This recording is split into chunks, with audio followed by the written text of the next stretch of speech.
अस्सलाम वालेकुम।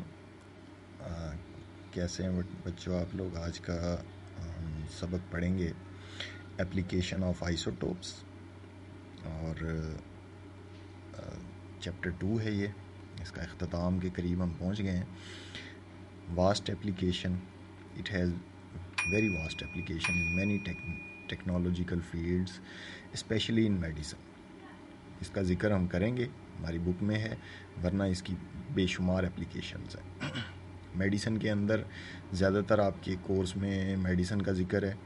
सो मेडिसिन में याद रखें कि दो तरह की एप्लीकेशन होती हैं। एक होती ट्रेसर या डायग्नोसिस, जिसका मतलब होता है कि आइडेंटिफाई द डिज़ीज़ और इट्स लोकेशन, यानी ये डिज़ीज़ बॉडी में कहाँ है और कौन सी डिज़ीज़ है। दूसरा है रेडियोथेरापी। थेरापी का मतलब होता है ट्रीटमेंट, इलाज। It can be with radiations or any medicine which releases radiations, for example for the treatment of cancer. So उसमें 3 एग्जाम्पल दी हुई हैं। एक है फास्फोरस 32, इसमें से बीटा रेज निकलेंगी। बीटा रेज आपको पता है लेस पेनिट्रेटिंग होती हैं और ये स्किन कैंसर के लिए इस्तेमाल होंगी। स्ट्रोंशियम 90, ये भी एक आइसोटोप है, इसमें से भी बीटा रेज और ये स्किन कैंसर के इलाज के लिए इस्तेमाल होती हैं। कोबाल्ट 60, इसमें से गैमा रेज निकलती हैं which are highly penetrating and they are used for killing the cancer cells. उसके बाद ट्रेसर के तौर पे, यानी वही डायग्नोसिस और ट्रेसर, आयोडीन इस्तेमाल होती है, टेक्नीटियम। आयोडीन 131 का क्या इस्तेमाल है? For the identification of goitre in thyroid gland. Goitre आप जानते हैं, गले की बीमारी है, गिल्लड़ जिसे कहते हैं। Technetium is use for monitoring bone growth. तीसरा यूज़ है archaeological and geological use. Archaeology यानी आसार कदीमा के इल्म को कहते हैं। जियोलॉजिकल पूरी जो अर्थ की हिस्ट्री है, अर्थ की साइंस है, उसमें हमें ज़रूरत पड़ती है मुख्तलिफ़ फॉसिल्स की, रॉक्स की, और उनकी एज फाइंड करने की कितनी पुरानी है। तो इसमें मुख्तलिफ़ आइसोटोप्स इस्तेमाल होते हैं। आइसोटोप डिपेंड करता है कि कितनी पुरानी एज आप फाइंड करना चाहते हैं, तो आप उसके मुताबिक आइसोटोप यूज़ करते हैं।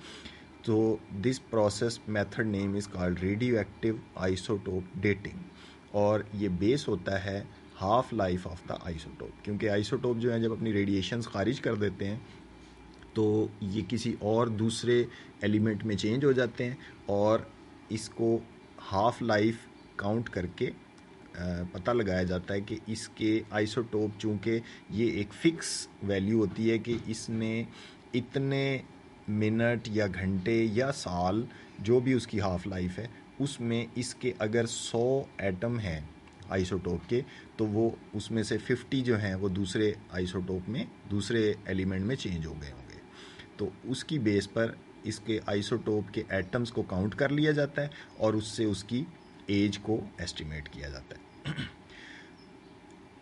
Method for determining age of carbon containing objects, यानी प्लांट्स, एनिमल्स हैं, इसी तरह से सिविलाइजेशंस की, जो वो जैसे रहते थे, जहाँ रहते थे मुख्तलिफ़ पुराने आसार कदीमा में, वो कैसे बर्तन इस्तेमाल करते थे, कपड़े इस्तेमाल करते थे, तो उनकी चीज़ों से उनकी एज फाइंड करने के लिए, या किसी प्लांट और एनिमल पुराना है उसके अंदर चूँकि कार्बन इस्तेमाल हुआ होगा, तो कार्बन जब आइसोटोप आ गया, इस मेथड का नाम होगा रेडियो कार्बन डेटिंग और कार्बन डेटिंग।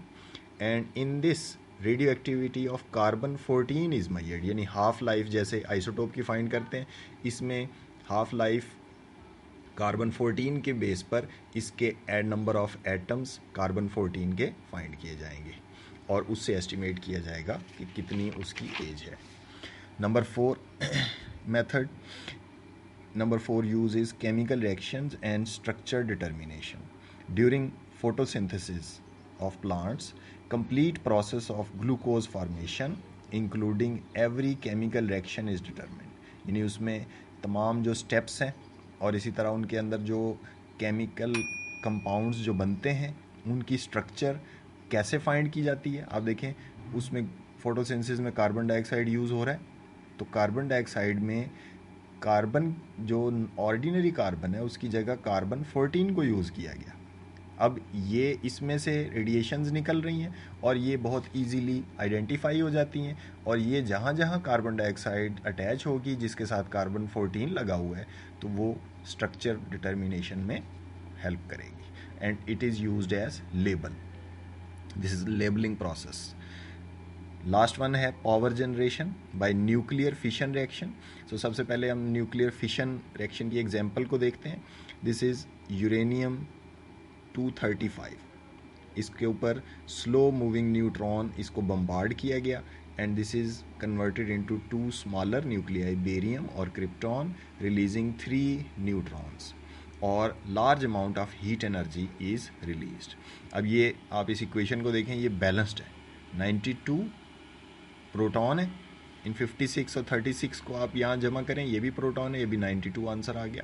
235 प्लस 1 ये 236 बन गए, इन 139, 94 और 3 इनको आप प्लस करें, ये दोनों साइडों पे 236 आंसर आएगा।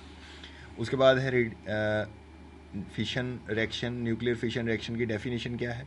Bombardment of a large nucleus with slow moving neutrons to break it into smaller nuclei along with the release of a large amount of energy in the form of heat and radiation।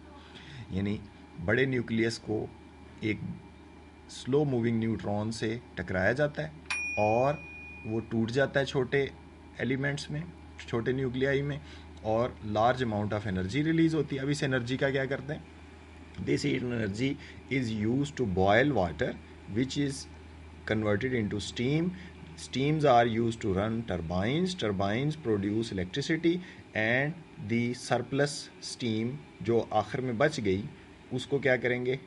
Cool down करेंगे, water में convert किया, और फिर दोबारा से water को heat energy दे के steam में कन्वर्ट करके, तो ये चक्कर इस तरह से चलता है। So with this we conclude our today's topic. अगर कोई क्वेश्चन हो, फिर भी कोई कन्फ्यूजन हो, you can ask me, I am online. अल्लाह हाफिज़।